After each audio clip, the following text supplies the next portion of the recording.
অর্থনীতির চাকাকে সচল রেখেছে শ্রমজীবী মানুষ, কিন্তু তাদের প্রাপ্তি নেই। শ্রম ইস্যু উপেক্ষা করেই দেশের উন্নতি অসম্ভব। শ্রমিক ইশতেহার প্রকাশ অনুষ্ঠানে বলা হয়েছে, শ্রমজীবী মানুষ দাবি আদায়ে বরাবরই সোচ্চার থাকে, জীবনও দেয়, কিন্তু নিশ্চিত হয় না তাদের কোনো অধিকার। বক্তারা এ সময় বলেছেন যে রাজনৈতিক দলগুলোর নির্বাচনী ইশতেহারে শ্রম ইস্যু বাধ্যতামূলক করা দরকার। ভোগান্তি ভুলে চলে আসুন রিগালে। ওয়ারেন্টি সহ স্টাইলিশ কালেকশন নিয়ে রেডি রিগাল ফার্নিচার। ন্যায্য মজুরি নিশ্চিত, নির্দিষ্ট কর্মঘণ্টা কিংবা ট্রেড ইউনিয়ন, নানা ক্ষেত্রে উপেক্ষিত দেশের শ্রমজীবী মানুষের অধিকার। সকালে রাজধানীর একটি হোটেলে আত্মপ্রকাশ করে শ্রমিক সুরক্ষার নতুন জোট শ্রমিক অধিকার জাতীয় অ্যাডভোকেসি অ্যালায়েন্স।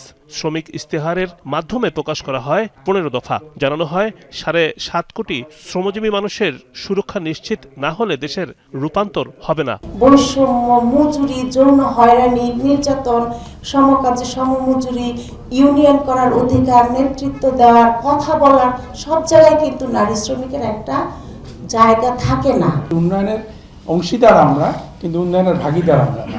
আমরা কাজ করি কিন্তু এটা নিশ্চিত করা, ক্ষমতায় যাক বা না চাক, সামগ্রিকভাবে রাজনৈতিক নিয়ন্ত্রণ করে যত দল যারা নির্বাচনের প্রতি, তারা যেন তাদের ইশতেহার এটা আনে এবং তাদের মাথায় যেন এটা থাকে।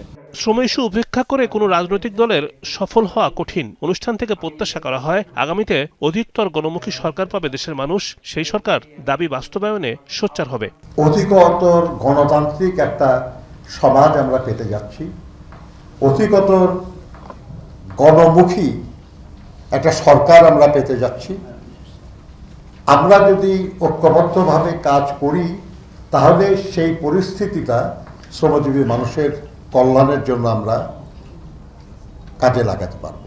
বলা হয়, কোটি কোটি শ্রমজীবী মানুষ শ্রমজীবী হিসেবে এখনো স্বীকৃতি পায়নি। আগামীতে সরকারি এবং বিরোধী দলের একত্রিত প্রচেষ্টা দরকার। যারা সরকারে থাকবে তাদের উপর আমাদের চাপ থাকবে, বিরোধী দলের কাছেও আমাদের অনুরোধ থাকবে যে তারা যেন সরকারকে প্রভাবিত করা বা সরকারের উপর চাপ সৃষ্টি করার চেষ্টা করেন, যাতে করে আমাদের শ্রমজীবী মানুষের ন্যায্য দাবিগুলি কার্যকর হয়।